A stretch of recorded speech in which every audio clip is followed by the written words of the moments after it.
Stephen Rogers, welcome to An Actor's Spares. How are you doing?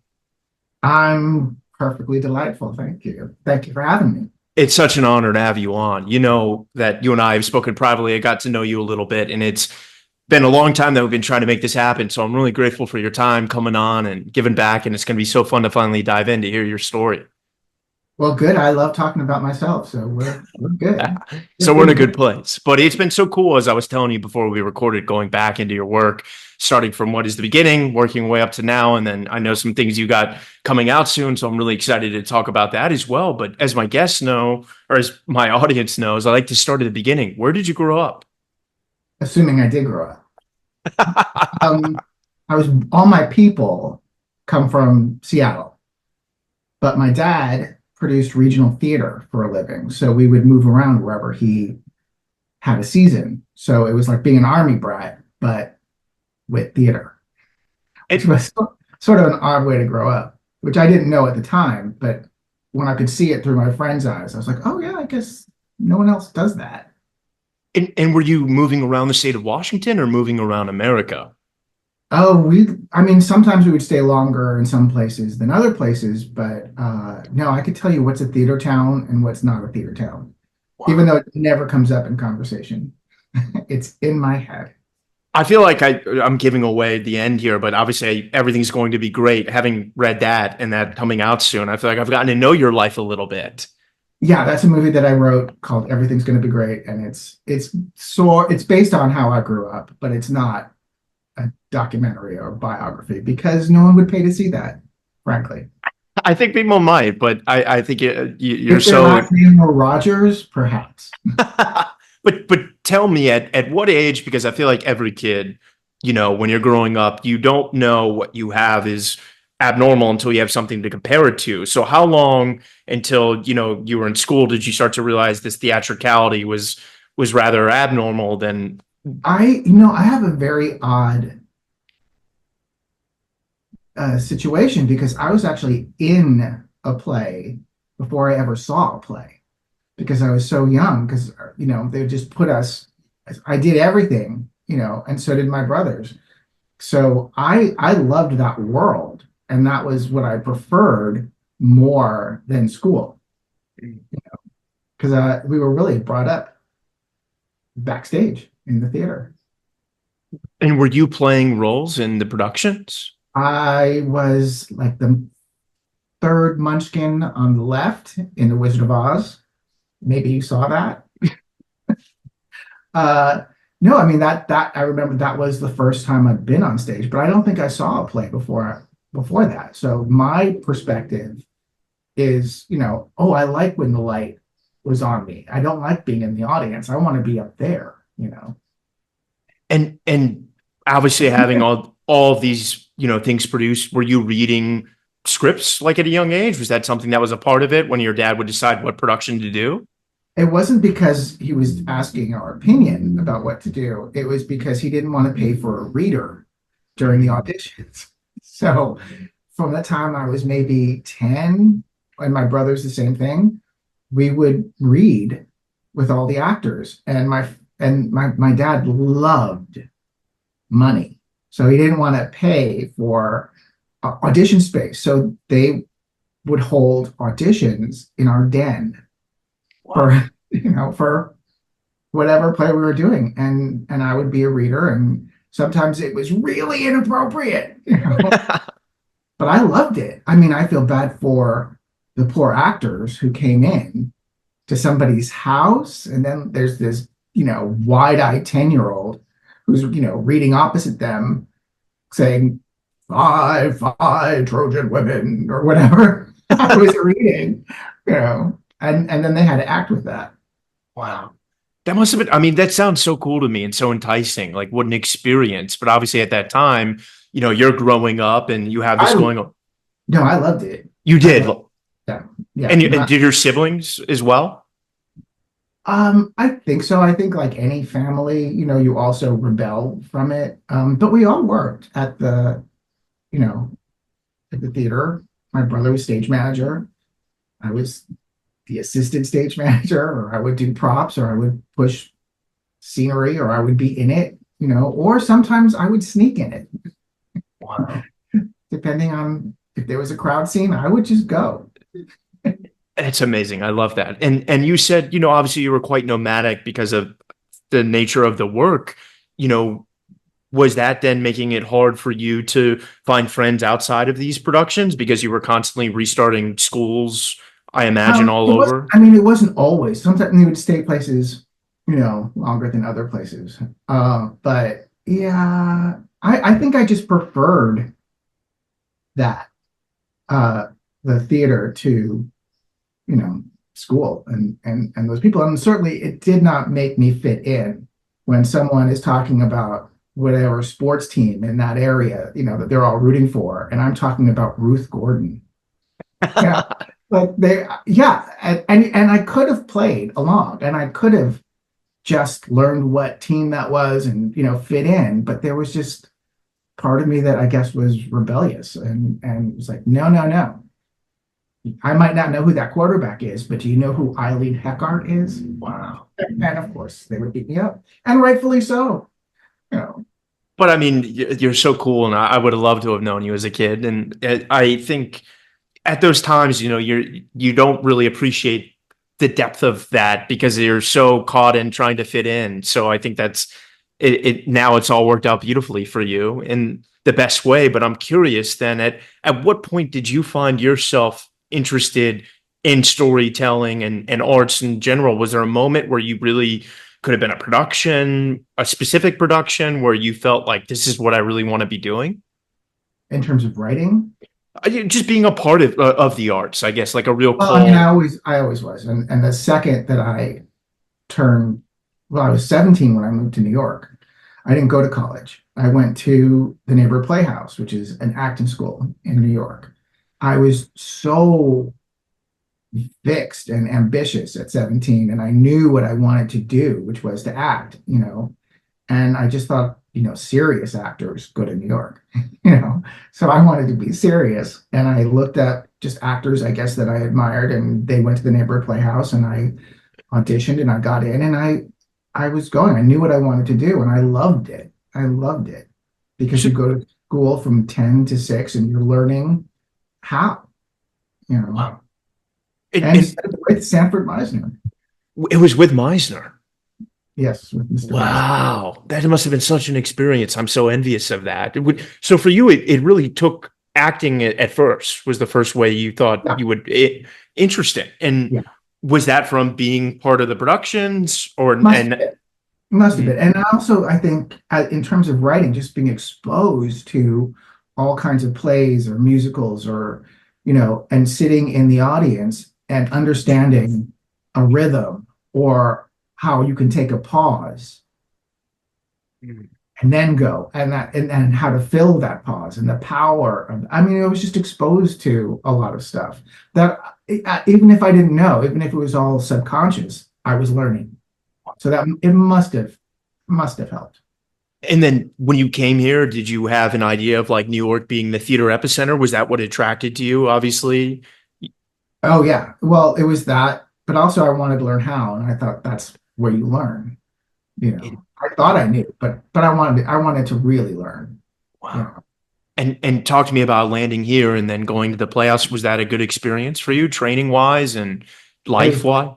it was great. I'm on the board of directors of the Playhouse. You are. That's so cool. I didn't know that.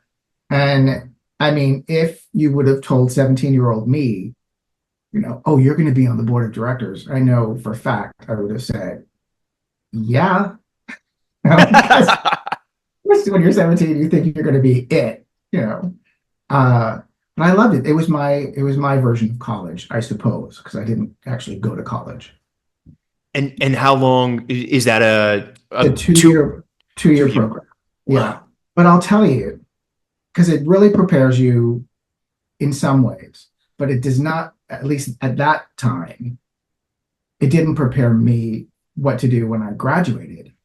And you have all this intense learning and doing, and then all of a sudden it stops. And what I did was I froze, just froze when I graduated for a year. I didn't go to one audition. Fear just stopped me cold. I didn't know what to do. And I had to get past that, you know. And how did you? What did you do during that year? I was so oh, for the year that I wasn't doing, Yeah. I was writing home saying things are going great. You know, Wow. you take up lying, you know, because some days you have to lie. You have to make things when it's not going well. You have to, you know, you want your family to worry. Uh, I I I I had to learn how to audition because they didn't really teach that at the Playhouse. And so Interesting. because I was too, I didn't know what to do. I didn't know what I was supposed to do, really. And then I took a class and how, you know, which prepared me. So then you could go to the open calls, you know, because you then have your monologue, your whatever, you know, that you're going to do. So The and equity open calls? yeah, Got it. because I was in equity because of my father, So because of the cool. shows. Wow. Yeah.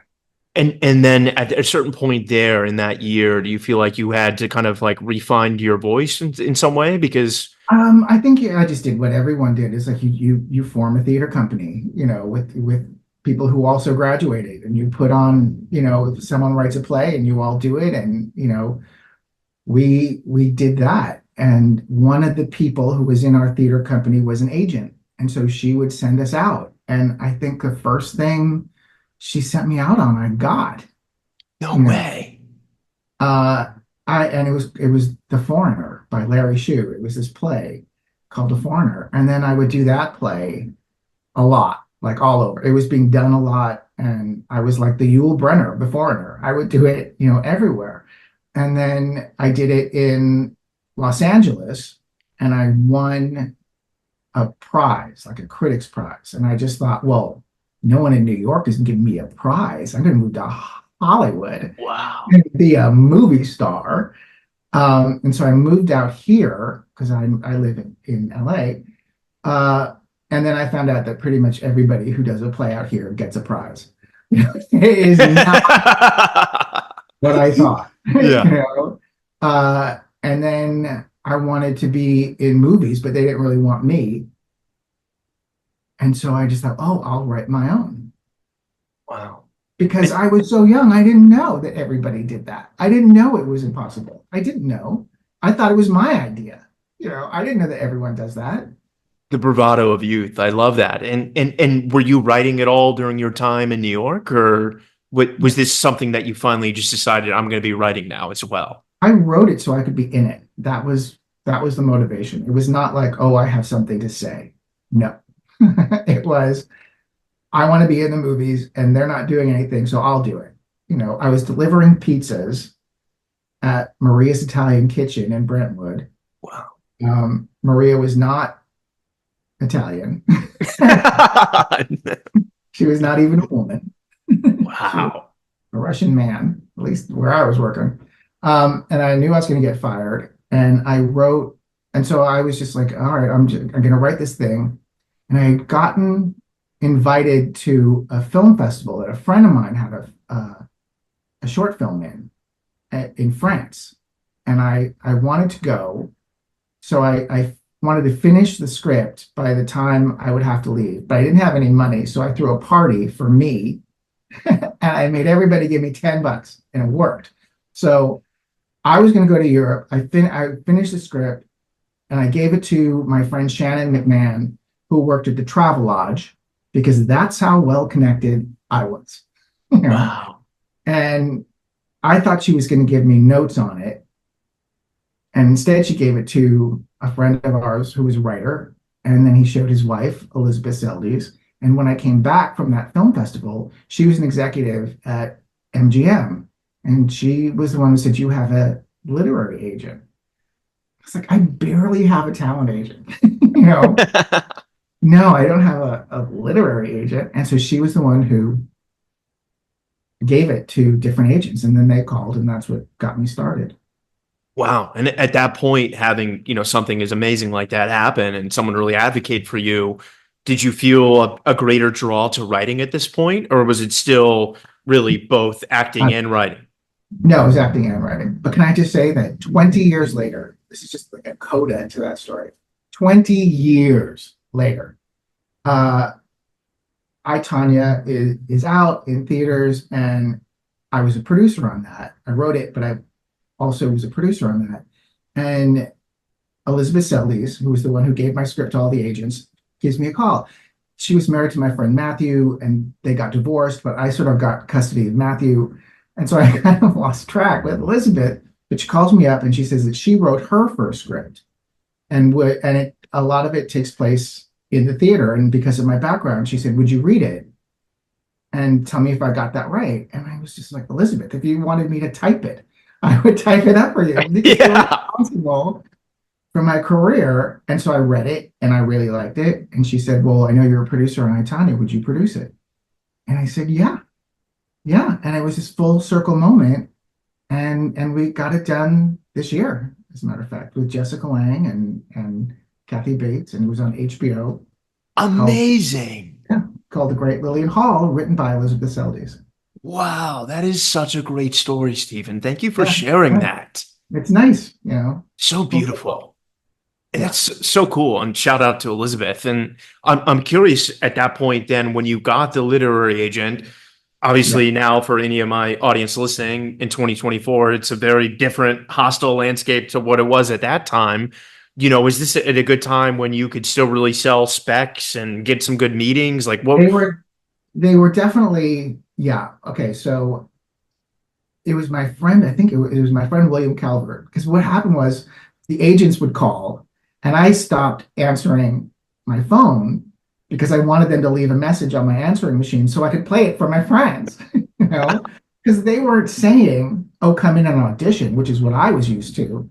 They were saying, let us pitch our agency to you. What? And it was like, so my friend William Calvert said, you take this seriously. Stop playing these recordings for us. You got to go and take it seriously. And there was something in his voice, the way he said it. I was like, okay, okay. So I went and I met them all alphabetically on the same day. Which was a stupid, stupid way to go about it. I thought I was just being, practical. Um, and they all had their own sort of agenda. Like one of them would say, the first script I wrote was Kate and Leopold. So that was the Wow. first. And they're like, well, what's going on with Kate and Leopold? And I said, well, I gave it to Elizabeth Seldes at MGM and she really liked it and they're going to read it over the weekend. And the first guy said, well, you blew it big time because if MGM passes, everybody in town is going to know about it and you're going to be dead in the water. And I'm sitting there in his office thinking, how did you get that scenario from my telling you Elizabeth Seldes likes it? It was Yeah. so fear driven, and I was just like, Bad I don't energy. want this guy. And then the next one would say, well, who else are you going to for agents? Because they're just going to want you for this one script, and then they're going to kick you out. And again, I'm sitting there thinking at 20-0, but I didn't tell you who I was meeting. That sounds like it's your agenda. And so it was just like all of them had their own. And finally, when I got to UTA, which was the last one alphabetically, it was he's not an agent anymore. Now he's a producer, Barry Mendel. He was Wow. saying, what's going on with Kate Leopold? And I was just like, I blew it. I gave it to that awful Elizabeth Seldes. If they pass, I'm dead in the water. And he was the only one who kind of just said, shut up. There's 25 places you can go with your script. And if MGM passes, there's 24. Wow. I was like, I pick you, and so I went with them. But I was astounded that I got a literary agent, that I had a big time agent. I had the worst agent as an actor named Gilla Ruse. You ever hear of them? I don't think I have. No, never will. Well, you brought up an interesting point. Talk to me at that time about living in this dichotomy of like having this really amazing literary agent and then an acting agent that doesn't Well, necessarily. I had said to all of them, I want someone who's going to represent me as an actor and a writer. And what did And they say? all of them said yes, except for CAA, who was honest. And they said, we don't use headshots for our actors. Like we have famous people, we want you as a writer. We don't want you as an actor. And I was like, well, thank you. I appreciate that. But nope, I want both because that's how I saw myself at that time. Yeah, And UTA said that they wanted me as both, but they were lying. That wasn't the truth. I'm sure. They never set me out. In fact, they lost my tape. So I don't even have my tape from when I was an actor because they lost it. Yeah. No. They wanted me as a writer. They didn't want me as an actor. Well, then obviously you brought up Kate and Sorry. Leopold. Yeah, we'll get to it. You brought Kate and Leopold up. So that was your first script that you had cooked that Elizabeth got at MGM? Yeah, yeah. And I wrote the supporting part for myself because I knew no one was going to give me the lead. I didn't write Leopold for me. I wrote the brother for me, Wow. and I gave myself the good lines.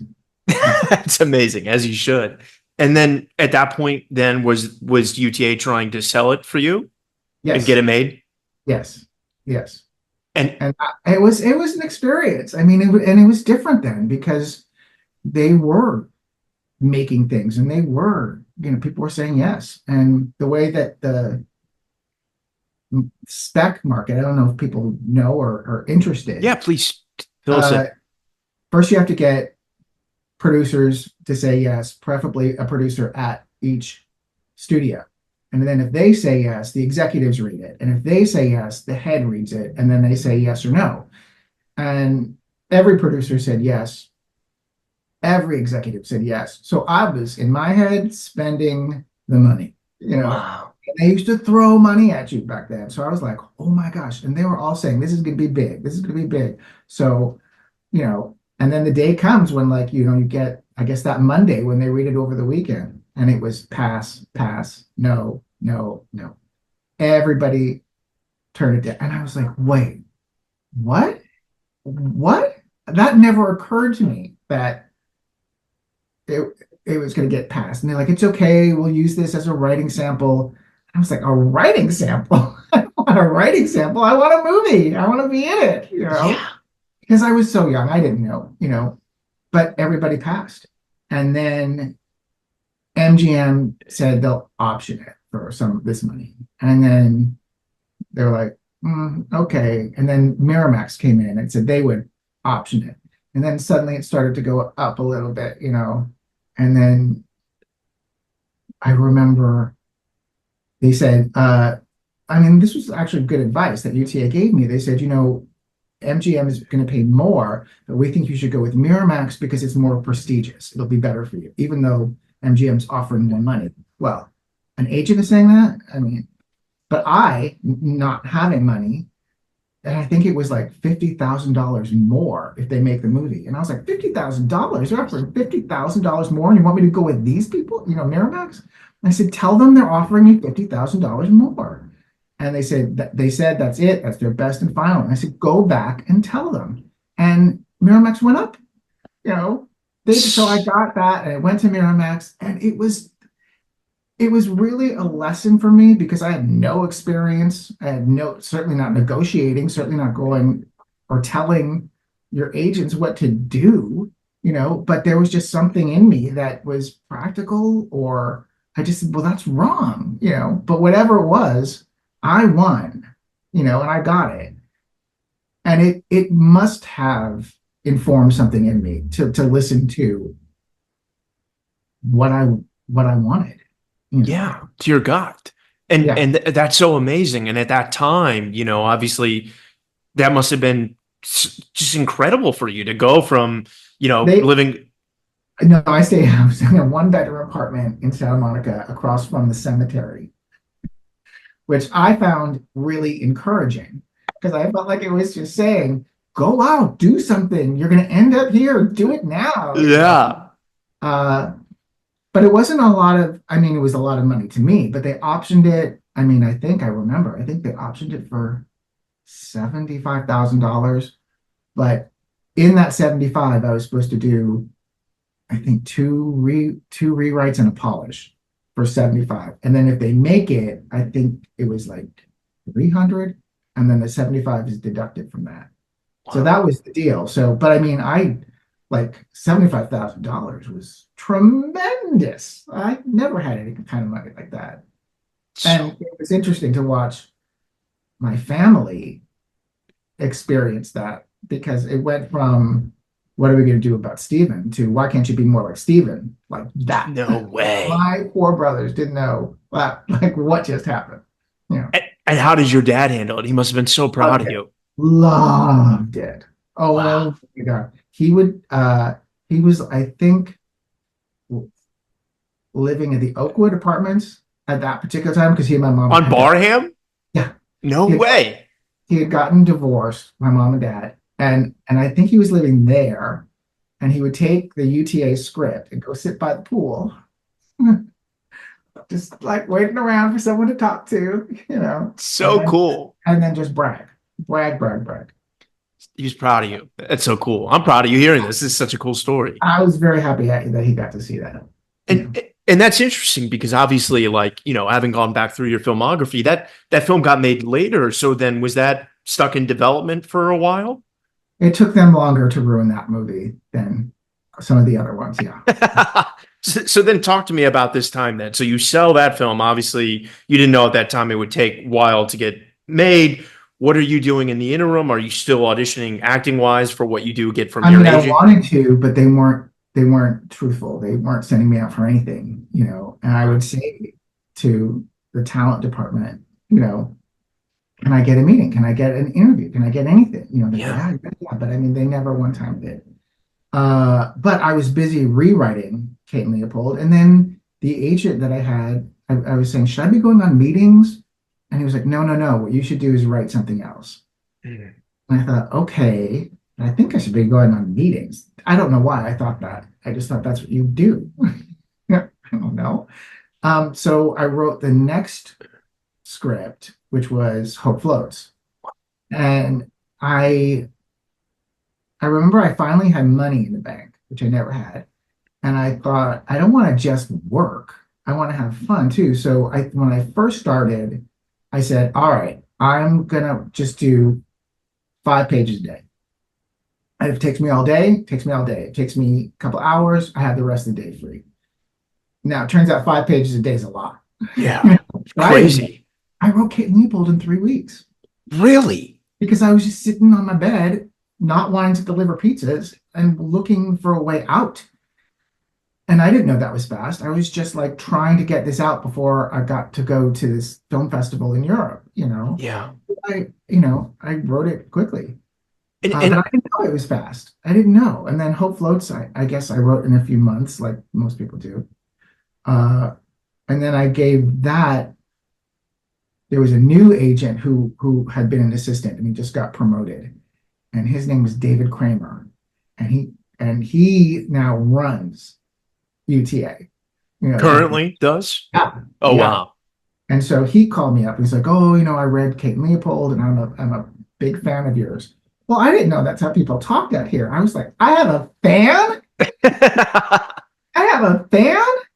Oh my God." And so when I finished Hope Floats, I gave it to him because I had said to him, I'm like, should I be going out on meetings again? I don't know why I thought that was so important. And he was like, yeah. And so he set up meetings for me right away. So I was like, okay. So I gave him the script of Hope Floats and he really liked it. And he was like, no, we have to hook in Barry Mandel also. But then I started working with Kramer and then we sold that one. Wow. And then Barry left being an agent and became a very successful producer. And I'm curious at this time, was there something about the romantic genre that was enticing to you? Like, was it youth and being in LA and having bright eyes? Like, because those are such beautiful.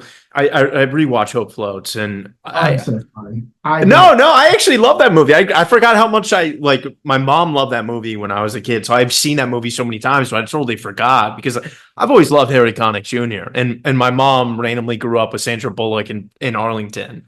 So there was always like a weird, and then I totally forgot that was you. So rewatching that film, it's a great film. I mean, I'm sure it's different than what you originally had in mind, but yeah. talk to me about the experience of that because like that there was so much I love about the 90s and the quintessential cinema of the 90s and the risks and the things you could do that those kind of genres won't let you do anymore.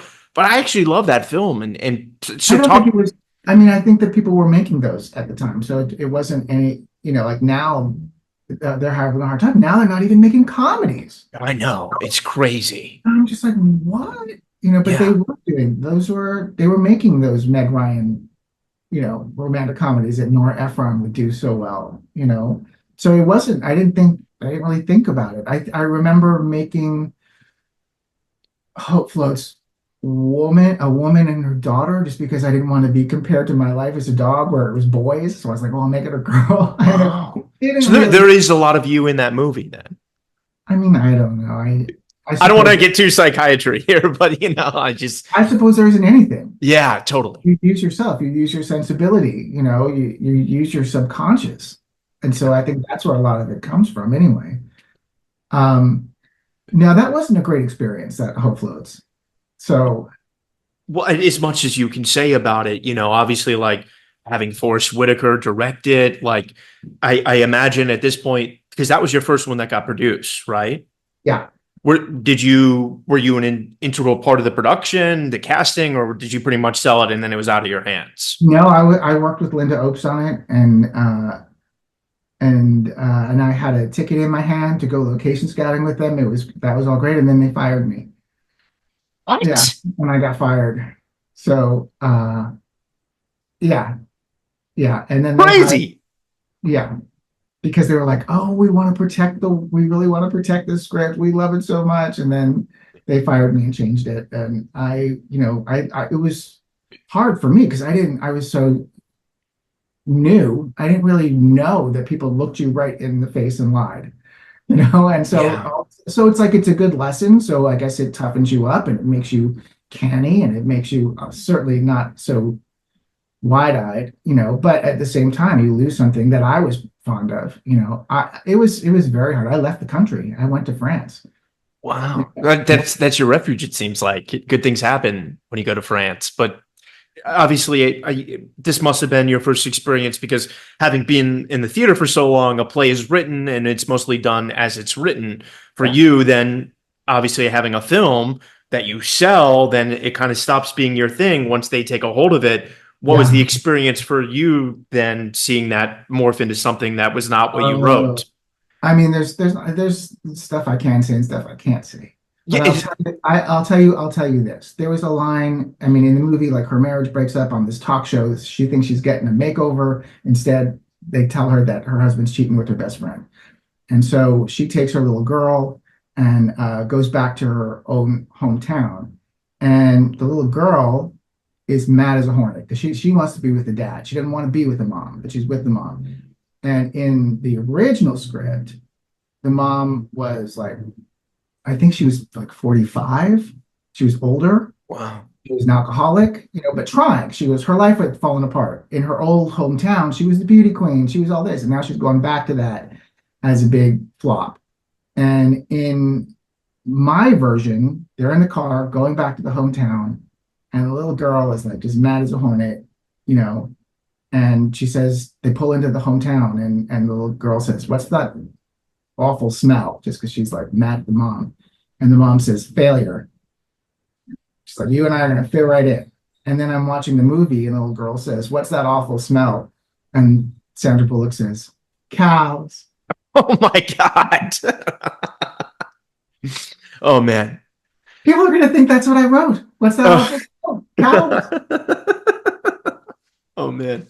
That's So so funny. when I see that movie, it's just instance after instance of being watered down. And But from what I can remember is, and I know all that's true, and I'm so sorry to hear that, but that movie was received really well and did quite well. Did that help launch you into other people taking an interest in it must have. directors or meeting with you, because By the time it got made, I think I also had done this HBO movie that James Lapine directed, and I I think there was stuff happening. I wrote. Is that true? Oh gosh, the timeline is. it's okay. Yeah, I That was think the TV movie, right? I think I saw that was on your. that's an I HBO. couldn't find that. Yeah. It was an HBO movie. Wow. Um, and then I think I wrote a movie called Flora Plum, and it was a movie that was a little bit of my reaction to the way I was treated on Netflix, if you want the truth. But I said it in a circus. Oh, okay. So like Never, a meta commentary, but not. it wasn't, yeah, you would never know that that's what it was about. And Jodie Foster had just said that she would direct it. I pitched it to Jodie, and so she was going to direct it. I just got they wanted me to do Ever After, a rewrite on that movie, which is Drew Barrymore and Yeah. Cinderella. And I said, and they were going to film it in France, oddly enough. And I was back here. I only went to France as a vacation. I left the country just so I had to get away. But I said, well, I'll do it if I can go. I get a free trip to Europe. And they said, no, no, no. You're going to do. We need you would stay at home. And so I was like, well, then I don't want to do Cinderella. Why would I Yeah. want to do Cinderella? And then they said they would, the same day that Jodie said she would direct it, Ever After said they'd pay for me to go to Europe. And I had, that same day is the day that I let go of my experience with Hope Floats, because I think they were still filming it at that point. And I wasn't really allowed on the set. This is a lot of emotions being pulled in a Well, but lot of different directions. once I let go of that one thing, which was the only, and I hate to say a negative thing, but it was the only ugly thing that was going on in my life. It was my movie where I wasn't allowed on set. I didn't get to meet anybody, and I didn't get to have that experience. And Yeah. once I let it go, all this good stuff came to me. Jodie Foster came to me, go to Europe with this, and I was going to write my new movie. So you just can't hold on to that kind of stuff. It Yeah. gets in the way. And do you feel like ever since then, I mean, obviously I know you have a lot more creative control now, but that part of letting it out into the world has been easier for you? No, it took me, I mean, I'm embarrassed to say, but it's the truth. So I'll just go with that. But I mean, it took me a long time to learn that I could do it myself, that I could protect myself. I kept looking, because I was so young, and I thought, oh, well, you have to, there's a certain way to do it in the studio system, and in fact, I could have been a producer, or started, but I mean, it took me 20 years to learn that I could do it myself. So interested to talk to you about this journey. And I'm curious for you at this point, obviously Kate and Leopold hadn't been met yet. Hope Floats is being shot. It's done well. You have these other things going on. Do you start to have the awareness at this time that like, I'm doing really well in this realm? Like, I knew that, but I also didn't know how long it was going to last. interesting.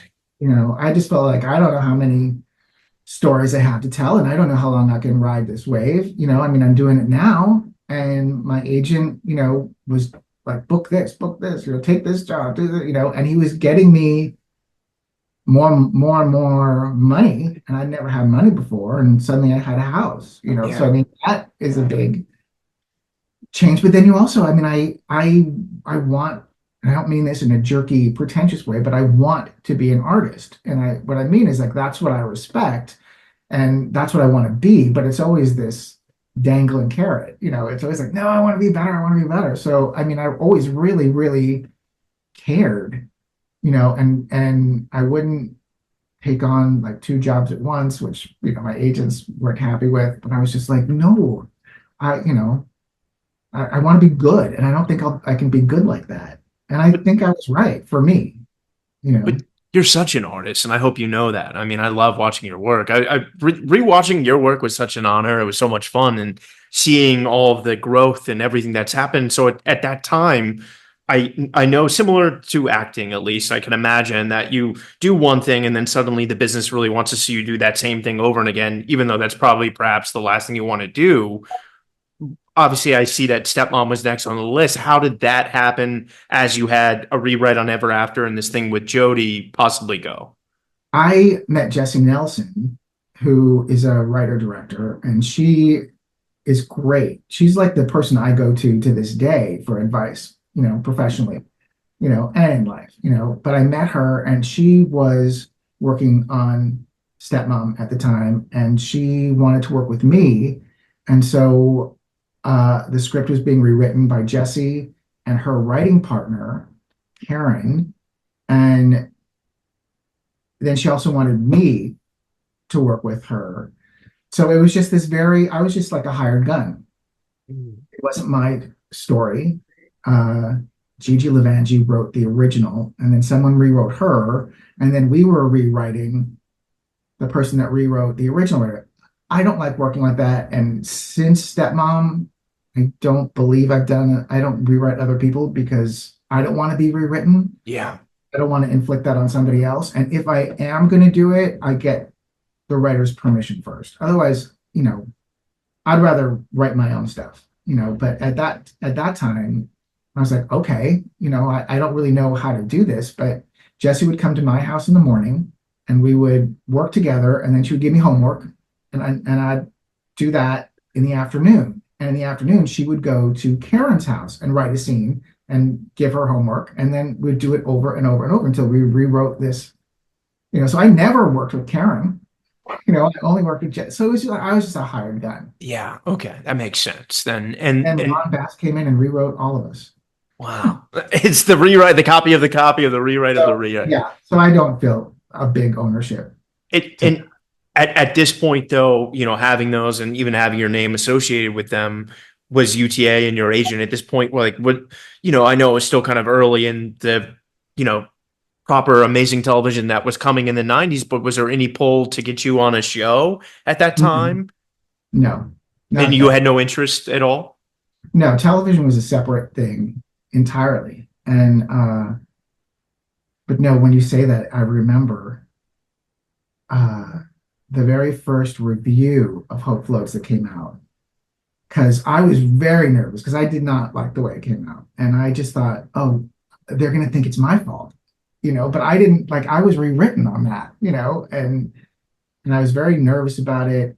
And the first review that came out in Variety, which I had at that time you had it delivered to your house. And so I saw it. I was like, there it was. There's the review. And it started out in big bold letters because that's how the beginning of the reviews always were. Tyro screenwriter Stephen Rogers, and I didn't know what Tyro meant, but it sounded good to me, Yeah. who's working with Julia Roberts and Jodie Foster and this person, that person sucks, basically. And then, yeah, which was my big fear. No. And it happened. And it happened. Like I had to take the fall for that. And then I found out Tyro just meant new. Oh my I was like, oh, is that all it means? It sounded so good. God. But so I'm reading it and I'm standing like right over there in my house, going, okay, well, it didn't kill me. And I'm still standing. And I get a phone call, and it's Sally Field, who I don't know. I met her one time. I had a meeting with her about a book that I didn't end up doing, but I did get to meet her. And she really liked the script of Hope Floats. And she calls me up. I guess they had my number, and just said, I read the review. Everyone in town has read your script.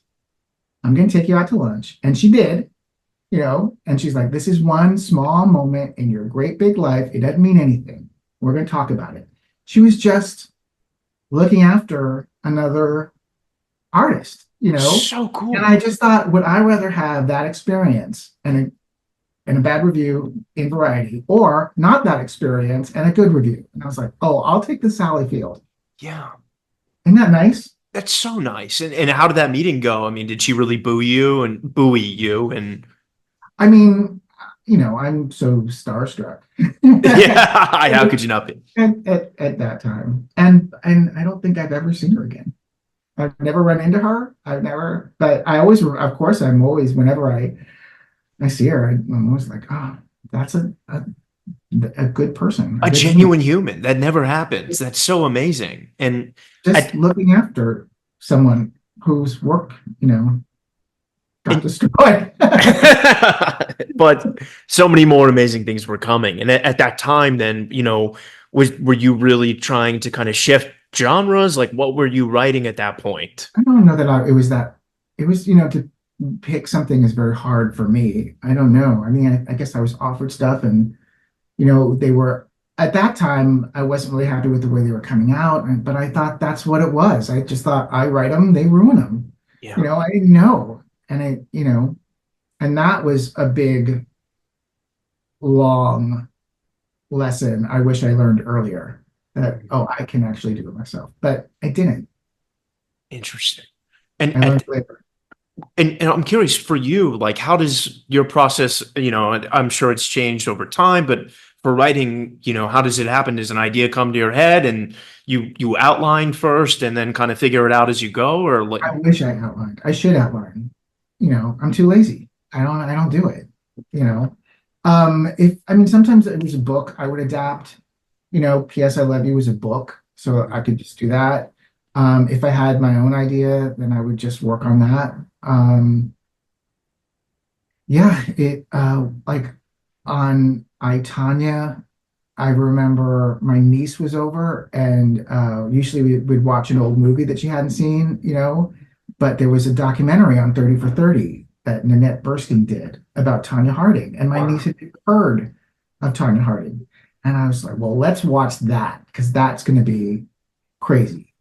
And so we watched that, and I just thought, there's like a really, no one's done this. Like there was just stuff in it that I thought about class in America and about what women are told in America, and the fact that it was really a crazy story. You yeah. know, I was like, why has no one done anything? And so I told this before, but I went on the Tanya Harding website to see if the life rights were available. So I was looking to see like who her agent was. And I called the number of her agent, and it was a Motel 6. No way. I was just like, I don't even know what that means, but I'm in. I'm in. I'm gonna follow this wherever it. And then I tracked down this woman who said she was her manager, who wasn't, but because, but she did know Tonya and put me in touch with Tonya Harding. And then I flew to Oregon where she lived and met her and interviewed her. And then I met Jeff Galooly and interviewed him. Oh, you And met Jeff too? No way. yeah, yeah. Wow. And I genuinely, liked them. Because if I didn't like them, I probably wouldn't have done it. Interesting. And Yeah. and and when you had those two interviews, you feel like then you started just after the 30 for 30 and all of that Well, experience, you saw because the movie? when I interviewed them, their stories were wildly different. Like they did not agree on anything at all. I think, both like, and it's very human to do. You tell the story in order to be, so you can live with yourself. You give a version where it's like, no, and then I was the good guy, Yeah. or a version of it where you can live with yourself. And I think that's kind of what happened. And I remember telling Tonya, I'll tell your story, but I'm going to put it from everybody's point of view. But I will also tell your point of view. And I think that as long as I did that, she was happy. So I told her like how I was going to write it, Wow. from all the different points of view. And is that what inspired the direct address element? Because there is a lot of like characters talking about who Yeah, remembers that. Because I love that part of the film. yeah, Stylistically, it works so well. And so yeah. then, how much of that, so I guess there's so much I want to ask about that film. I'm curious then at this point, then did you keep doing more series of interviews? And then that kind of started to build Well, I could only do so many because the Sean Eckhart, the bodyguard, had joined the majority. Unfortunately, he died. Mhm. Tanya said she didn't know where her mother was or what name she was using. Wow. So I tried to track her down, but I couldn't. But there's so much online. There's so much research. There's so much that you can find. But what was really important to me was just getting the cadence of their voice, their voices, because that, interviewing them really helped with that, because why I was like, I'm not like Tonya Harding, I'm not like Jeff Galooly. Why am I writing this story? But once I could really, hear them speak and hear the way they spoke and what words they chose to use, that I could embrace. Yeah, the cadences of the character are so interesting in that particular script and in the film. I'm curious that then as you started to write and you got into your first draft, then, obviously, and from your previous work, this being such a different tonal shift.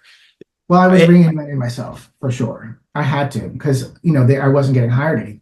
Like no one wanted me because they were like, "Oh, I remember the person who said it. He said you have no edge. Like I'm a circle. I'm Wow. no edge."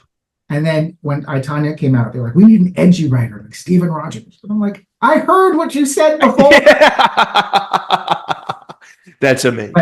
But I'll tell you something else, and I don't come off good in this part of the story, but again, it's the truth, so I'll say it. When I first started writing, I said I'm going to do 5 pages a day, and then it went down to 3 pages a day, and then by the time I got to I, Tonya, it was like I'm just going to do a scene a day, a scene, and if it's 4 pages, it'll be 4 pages. If it's a quarter of a page, that's all I'm doing, you know. And so everyone talks about like the fast pace of it, the pace of it, and the tone of it. It's because it's like short scene, short scene, short scene, short scene. I'm done. I'm done for the day. So cool. From that going on the website, finding the Motel 6 to first draft, how long was that journey? I'm not really reliable when it comes to numbers or dates and stuff. I mean, maybe I don't know. Less than a year, you think? Yeah.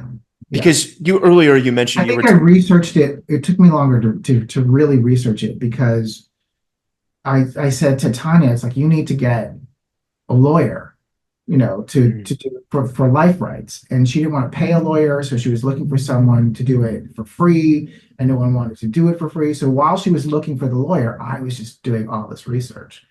And then once we got the life rights, then I started, and I had so much information already.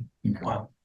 And you mentioned earlier you really wanted to start producing and taking more of an active role. Did you see this as the opportunity that it was going to be? I mean, obviously it was your baby and you really were making big shifts here and having edge, so to speak. But I'm curious then at that point, did you know that this was going to be the thing that you wanted to I knew that produce? something had to change because I didn't like the way these movies were coming out, and so I knew a few things by this point. I knew, well, first of all, I had a movie that I thought was going to turn everything around for me because I liked the way it came out. It was a Christmas movie called Love the Coopers, and we got panned, just beat up by the critics. I mean, just beat up. And I thought that was going to give me everything. Wow. So by the time, I mean, I'd finished I, Tonya, and my agents wanted to go out with it, and it was around Christmas because that's when the Christmas movie came out, and they were like, "Well, let's go out with your script." And I was like, "Nothing doesn't say Christmas like Tonya Harding. Let's just wait until the year and do it at the first of the year." But really, in my head, I was like, "I quit." I thought this other movie was going to give me everything, and they just were so mean because it was mismarketed, and it was really a dramedy, but they marketed it like it was a big dumb comedy, and it wasn't. And people who wanted a big dumb comedy didn't get it, and then they hated it, and like, well, that's not what it was. Yeah. And so I quit, but I'd already written I, Tonya. So my agents went out, to find producers, and the response to that script was so positive, and it just fills you up. I bet. Did that bring you back immediately? Well, yes, it did, because I felt like Natalie Wood in the third act of Gypsy, where she's like, "I'm pretty. Look, I'm pretty." That's how I felt. I was like, "I'm pretty. They think I'm pretty." After a big amazing. But I did say, I was like, I want to be a producer on this, not because it's my way or the highway, but I want a seat at the table.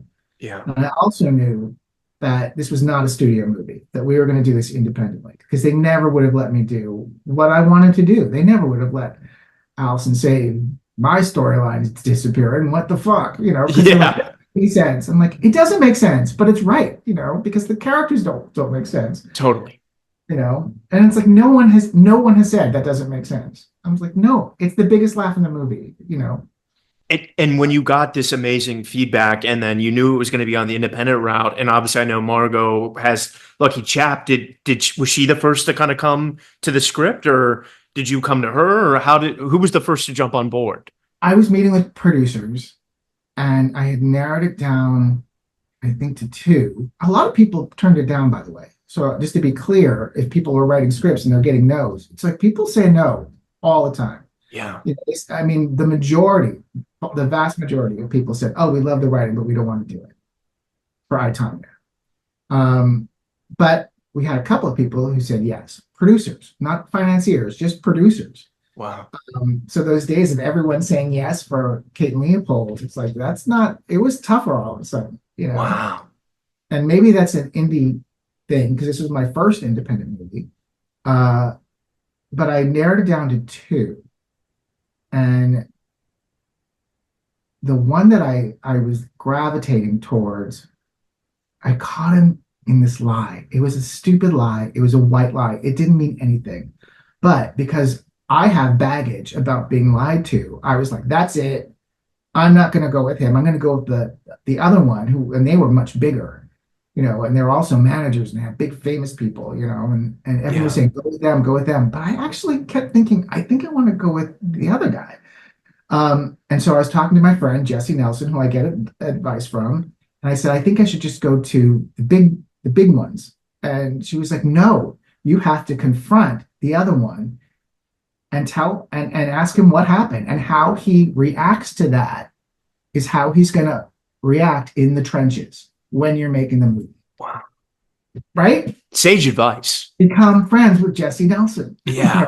So that's what I did. And I said, so so you lied about this. So what was that about? And immediately he admitted, he was like, yeah, I lied. It came out of my mouth. I was like, I didn't want to get in trouble. And even as I said it, I was like, that's really, really dumb, and it wasn't even a big lie, it was a stupid one. And he was like, I did, and I'm sorry. And I was like, I'm going to go with you. Because Amazing. that's how you are. You're an honorable guy and you owned it. Because he could have said, no, I didn't. Yeah. But he didn't say that. Which a lot of people would have done. In Hollywood? Yeah. Yeah. Wow. So I picked him.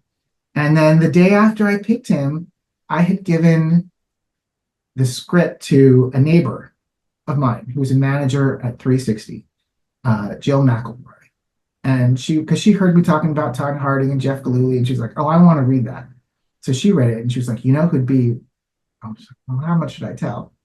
Well, no one cares now. Yeah. She's like, who'd be really good for Tonya Harding? And it's like, Jennifer Lawrence, because that's who I was thinking. Yeah. And she said, Margot Robbie. And I was like, Margot Robbie? She's too pretty, Yeah. Can I give it to her? And I was like, can I stop you? You're going to give it to her, But I wasn't really thinking about, I was thinking about producers, and who I was going to partner up with. Got and it. The day after I said yes to my producing partner, we got a call saying, Margot Robbie wants to do it. Will you meet with her? And we're like, yeah. Wow. And how did that go?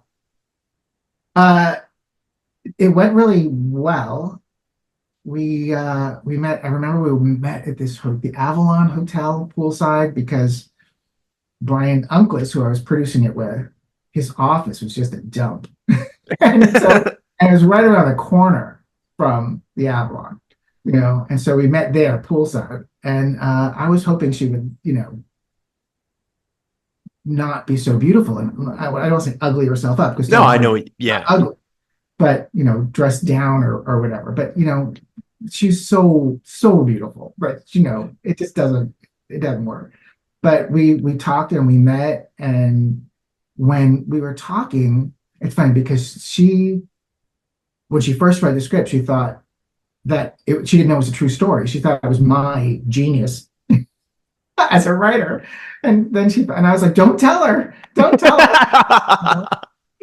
No way. That's so cool. I guess she's from Australia. How would she know? She's from Australia. Yeah. She was like 2 years old or something when it happened. So she wasn't there, And so when we were meeting and talking, she was saying, so is this part of the script? When she has the bird on her shoulder. I mean, is that you or did that really happen? And like, that really happened. It's like, well, when the guy who hits Nancy Kerrigan has a stick in his hand, but then he's trying to get out and he uses his head to break the glass. That was you, right? Oh man. Really happy. But when I was telling her about Tonya and how she was talking to me about the triple, Margot had this intensity because she was listening as an actor, like, oh, what would I do with that? Like just, gimme, and this information. But it was the same look that Tonya Harding had when she was talking about the triple. And I just thought, okay, that's actually really interesting. Yeah. Wow. And, Margot's, she can do comedy, she can do drama, she She's can, I mean, amazing. really, really, really good at both, And so we were like, yeah, let's do it. And then she and Tom Ackerley, who Her husband, right? Produces with her. Yeah. yeah, and can we be producers on it? And we were like, yeah, let's do it. Let's all do it. You know. So cool. And And I this was, remember, and I you were remember, producing it too, you know? and I was producing. And I remember having a big face full of attitude, behind Margot Tom's back. I'm like, her boyfriend, really? And then we meet, and he knows so much more than I do. I never produced anything, and Yeah. I have like all this attitude, and I'm like, oh, okay, shut up, Steven, just shut up. Wow. So cool. And then having that, They were so knowledgeable, and they were so accessible and so cool, and they still are. They're great people, it's and so is so, Brian Douglas. We were all, we just had we all saw the movie the same way. We were all making the same movie, which was not the case, with on other the ones. other ones. Yeah. And I got it into my contract because people wanted the script that no one could rewrite me without my consent, which was a huge, huge get. But I had a good Wow. lawyer, and she got it because that's what I wanted. I knew I wasn't going to get money, but that's what I wanted. And ironically, they were never going to rewrite me. And then, we met with directors and we got Craig Gillespie, and he was just the obvious. We were so lucky to get him. And then we all worked together really, really, really well. It was the most collaborative, and everybody just sort of elevated everybody else. It was a great experience. And that's where you got to connect with Sebastian and Paul as well, right? I mean, you guys really broke Paul in this movie, right? Yeah, I remember talking, to Marco about it because some conference call when we were like, what if we, because we are talking about the part and what actors and this and that, and I was like, well, what if we gave someone their shot because it's so hard to get a shot, And Marco was like, I was thinking the same thing, let's be open to just giving someone their chance, and so we saw, I mean, that was interesting just to see like all the actors audition for it. Sebastian was the best one. I didn't, he was already in the Winter Soldier, the The Captain. other Steve Rogers. That's right. And so he was already famous, but we did get to break Paul Walter Hauser and give him, So amazing. and he was just the best. He was everyone's first choice, Yeah. And for you, obviously going back and having the other experience where you didn't get to be included, like I imagine, were you on set for most of the shoot for this one? Yeah, I mean that whole I was part of everything. I would come and back. Unfortunately, my mom was dying at that same time, so Oh, I I'm so would sorry. go. But that's also just, I mean, that's what life is. You go from like, oh, this is a great experience, and then you have to go back and take care of, Yeah. this, the person, and then you go back and no, this is so great, and I think my mom, well, 10 days after we finished filming, but that's life. Life isn't just, it's not just one thing Yeah. ever. It's everything. It's up and down and up and down, but that's just what it is, you know. But your mom must have been But so I was proud going of you. back and forth. I was going back and forth to And this. obviously, though, I mean, it's an incredible film. And then what is it like for you? Because obviously, I know some of those films, even though you didn't get the creative final say on things you wanted, they were well received. But this one, awards nominations, making the rounds. Was that really your first ride doing this? It was fun and a half. I loved it. I loved it. I told my agents, I'm not taking any work. I'm just going to experience this because it doesn't come around all the time, Of course not. And you get to meet everybody. It's just it was so much fun. I enjoyed all of it. I had a lot of fear again. 'Cause, I had a lot of fear. I enjoyed all of it. I had a lot of fear. I enjoyed all of it. I enjoyed all of it. I enjoyed all of it. I enjoyed all of it. I enjoyed all of it. I enjoyed all of it. I enjoyed all of it. I enjoyed all of it. I had a lot of fear again going into it, because I'd never done press, and I always said, it's like, I don't want to do it. It's unseemly. I don't want to, it's just like me, I don't want to be part of it. That wasn't true. I was afraid, totally afraid. But I said, no, it's unseemly. I don't want to do it. Fear. But I knew on this one, I was going to have to do it uh, because the writing it was kind of part of the story, talking to Tonya Harding, and I was a producer on it too. And then we were going to do all these Q&As, and I've never been part of any of it, but suddenly I was going to be. And I had so much fear about doing Q&As. I just thought I was going to say the wrong thing, and I didn't want to be afraid anymore. Yeah. The only way you can not be afraid is to face the thing you're afraid of and to do it, and then you understand it, and then you're not afraid of it anymore. And sure enough, after a few of the Q&As, I was just like, give me the mic. Give me the mic. I love that.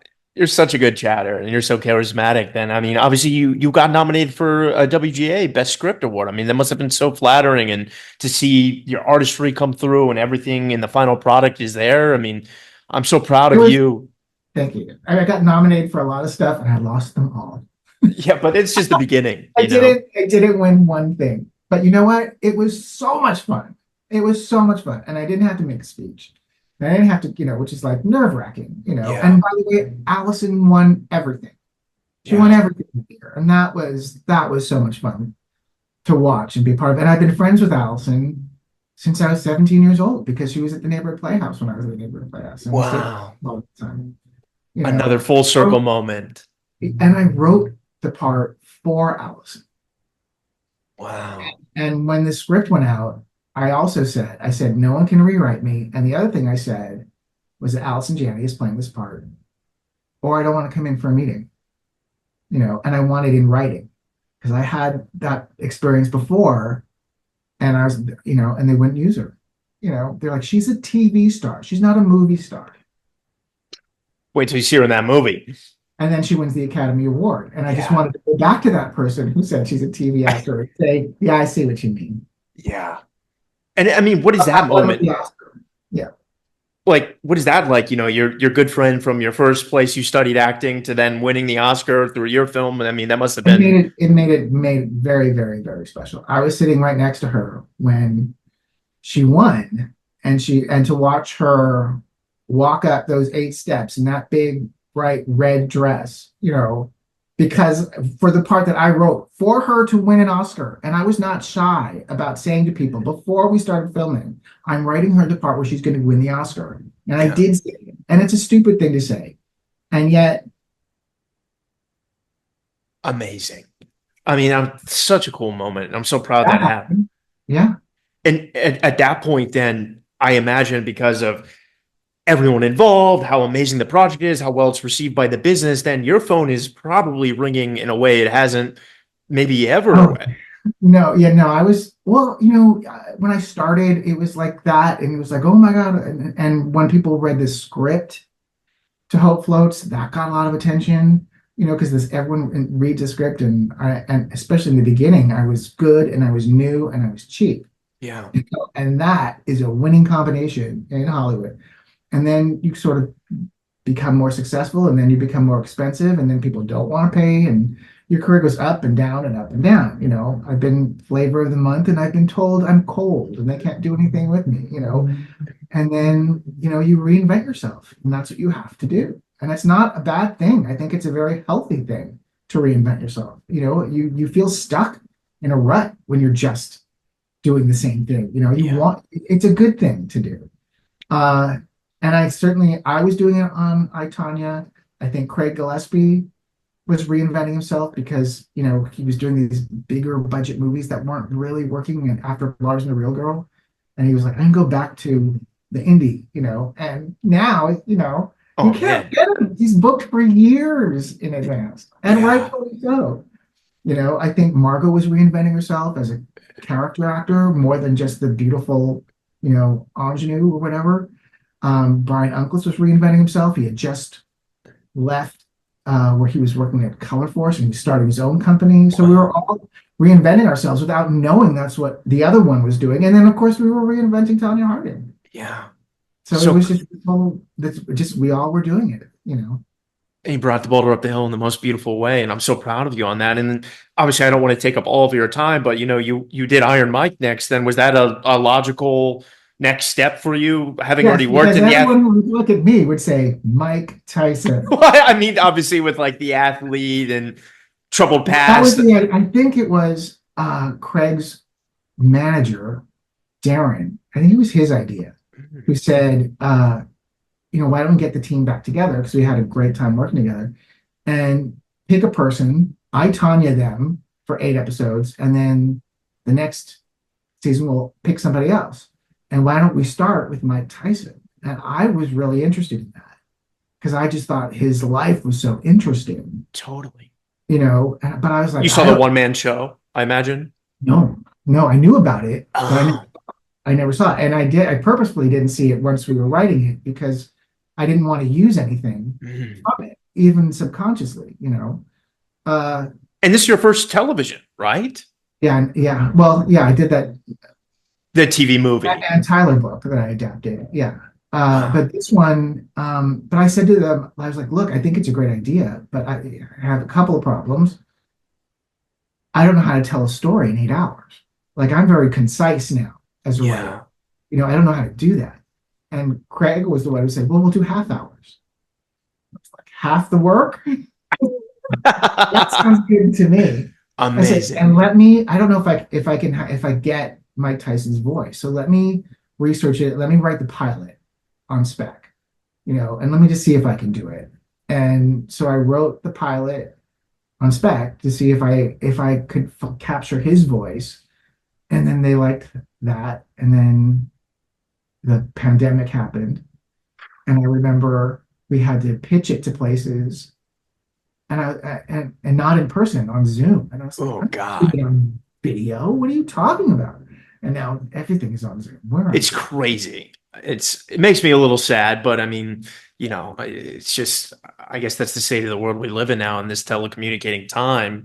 But then what did that experience, did that inform the scripts at all as were you still writing in the pandemic or I wrote the first two, but I mean, we all knew like a bunch of white people can't be doing Mike Tyson. And yeah. so we had a whole writers' room of writers of color. I was the only white guy, but we had Wow. men and women writers of color, and our showrunner Karen Gist is a woman of color, and the other directors. I mean, so it was like, that was great, just because you look. I never even work with other people. I always just do it by myself. Yeah. I was saying to them, it's like, I want to give everybody their own episode. I don't want this to be written by committee. Like, I don't like that. And I don't Yeah. think to be an artist. I mean, TV writers disagree with me, which is fine. But that's just not the way that I want it. I wanted to give everybody their own shot, their own episode, you I know, love and, that though. and that's what we did. I had the first two to really sort of establish the tone of it and what it was and the energy of it and the voices. And then they would come in and have, their era, their time, their 10 years or whatever that period was. And they Amazing. would do that research. And we had a great researcher. Yeah, it was interesting. It was using a different muscle. And is that something that you think you would go back into? Or like, are we going to see you in television again soon? Yeah, Yeah. maybe never say never. But I mean, Yeah. I mean, certainly most of the work is in TV, and that's what the stuff that you're offered. My preference, I think, is I like to see the finish line. Yeah. I like just to tell it in 2 hours and get out. I mean, but who knows?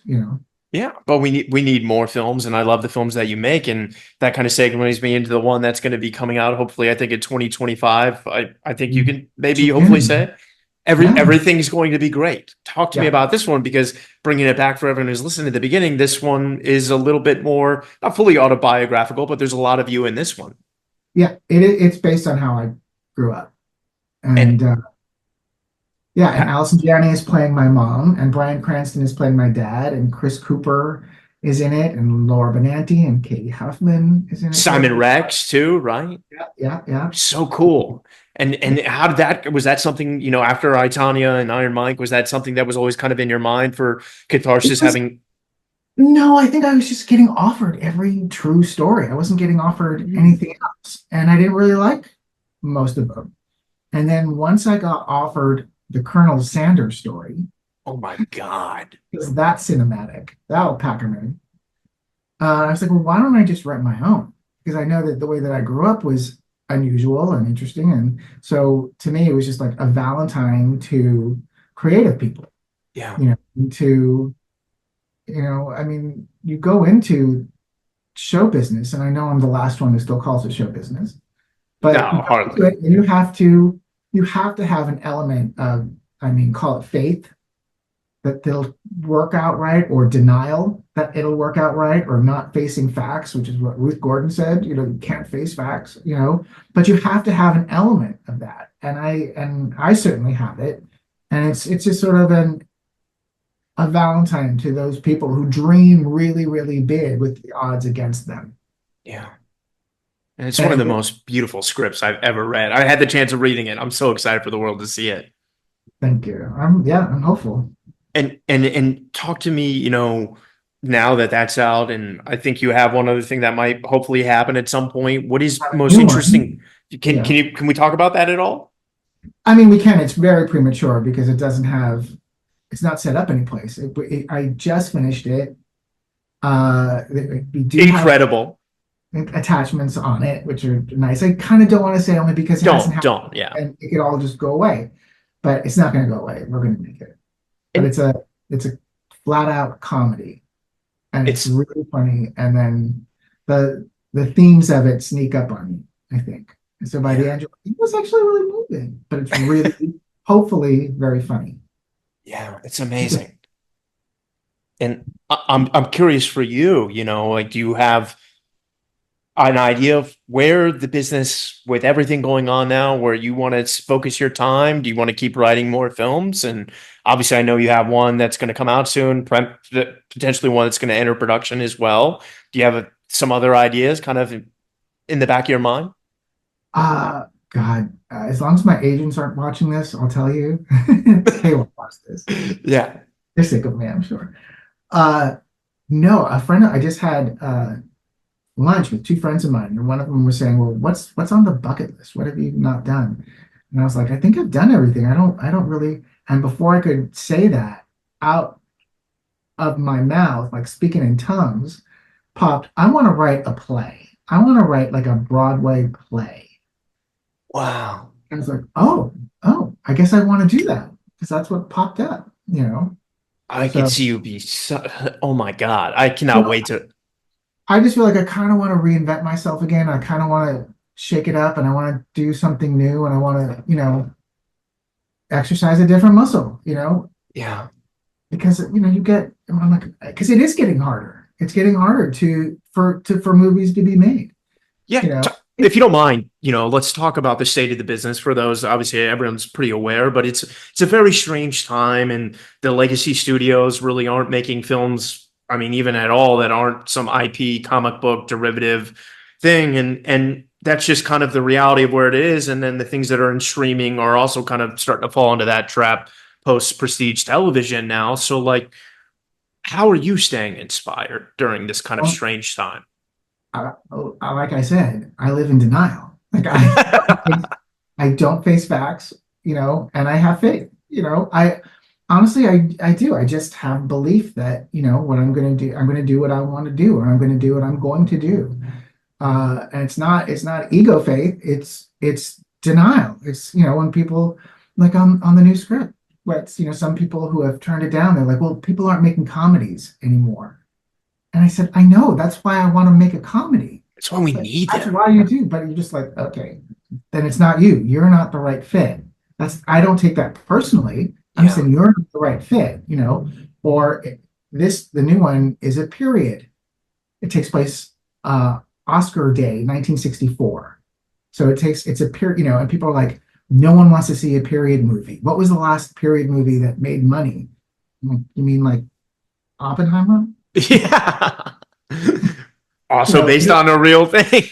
yeah, I just like and so, you're just like, they don't want to see period. Like, you mean like Titanic? Yeah. A period movie like Gladiator? Or, 31 of the last 50 Oscar winning movies have been period. I know this now from countering that argument. Wow. The argument isn't true. It's just like this weird corporate thing that people say people don't want this, but it's like, no, actually, if you're good, if it's good, people will find it. And people will go to it because it's good. You know, but you always have to navigate around idiot people who are in charge. Yeah. And the other thing is they're not going away. They're always going to be there. And you just have to learn to navigate your way around them. And you can, and you do. I don't know why you have to, but you do, so you do. And I'm curious, in your time and how long you've been in this business, Too do you long. see, do you see, maybe perhaps we're entering a different style of business now as it's kind of become more of a tech one? Like, do you think things bounce back in a different way? Like, not that, you have a crystal ball. I'm just curious in your own I really thoughts and, don't. yeah. All I know, it's a much more selfish point of view. I just know what I want to do next. Love I it. really don't concern myself with it that much. I never think, oh, this is what people want to see, because I don't Yeah. know what people want to see.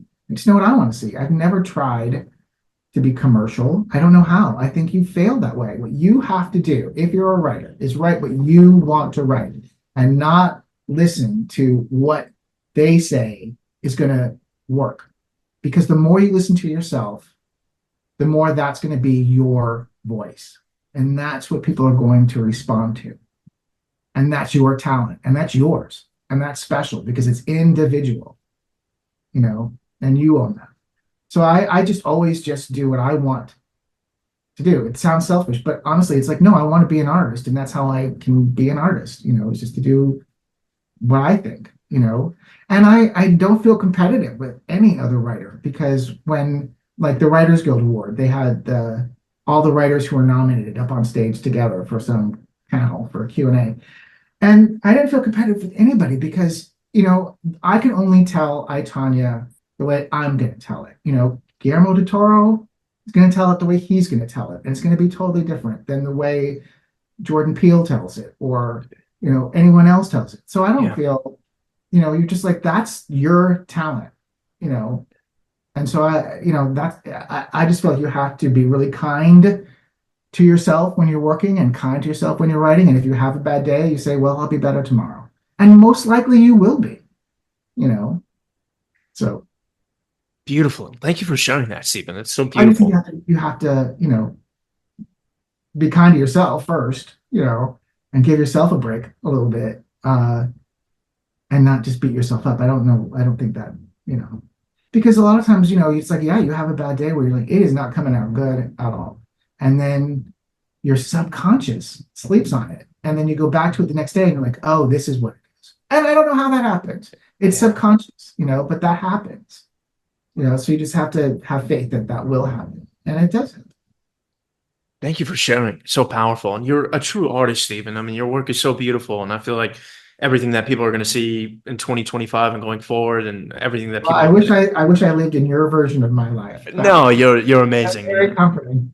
I want you to know how much gratitude and it means everything to me, you coming on, giving back and sharing. And I really hope sincerely that we get a chance to work together someday. And I would love to. That would be so yeah, much fun. That yeah. would be so much fun. We got to make that happen. And I really want to see you in one of your films finally and make that full circle moment Yeah, no, happen. no, no, no more interest in that. No more interest in that. But Stephen Rogers, thank you for coming on and giving back. It means everything to me. And I'm so excited for all the great things happening to you, and you deserve them. And I am just so proud of you. Thank you. Thank you so much. I hope And that I was good enough for your audience and I gave them something that they wanted to see. I don't you were know. amazing. And I'm curious now, any final words of wisdom you might have for those listening, parting Did I have words? any? Did I have any word You wisdom? had tons. I just mean like, I'll say something. Yeah. no, I mean vote. Vote. That's all. Touche. Stephen Rogers, thank you so much, brother. Thank you, Ryan. I appreciate it.